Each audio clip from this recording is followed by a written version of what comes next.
एक बार की बात है, किसी जंगल में कौवा रहता था। वो बहुत ही खुश था क्योंकि उसकी ज़्यादा इच्छा नहीं थी। वह अपनी ज़िंदगी से संतुष्ट था।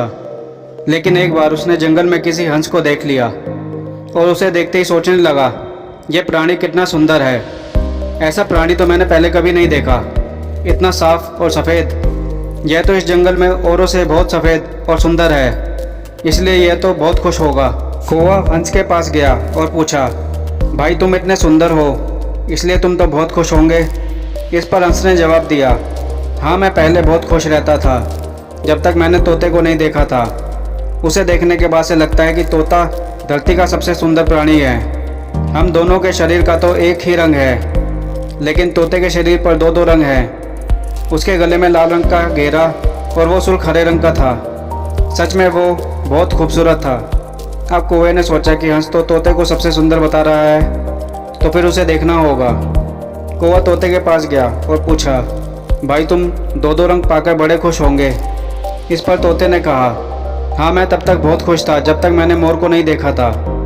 मेरे पास तो दो रंग हैं, लेकिन मोर के शरीर पर तो कई तरह के रंग होते हैं। अब कौवे ने सोचा, सबसे ज़्यादा खुश कौन है, ये तो मैं पता करके ही रहूँगा, इसलिए अब तो मोर से मिलना ही पड़ेगा।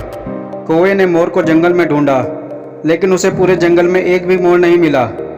और मोर को ढूंढते ढूंढते वह चिड़ियाघर में पहुंच गया तो देखा मोर को देखने बहुत से लोग आए हुए हैं और उनके आसपास अच्छी खासी भीड़ है। सब लोगों के जाने के बाद कौवे ने मोर से पूछा, भाई तुम दुनिया के सबसे सुंदर प्राणी हो और रंग बिरंगे हो।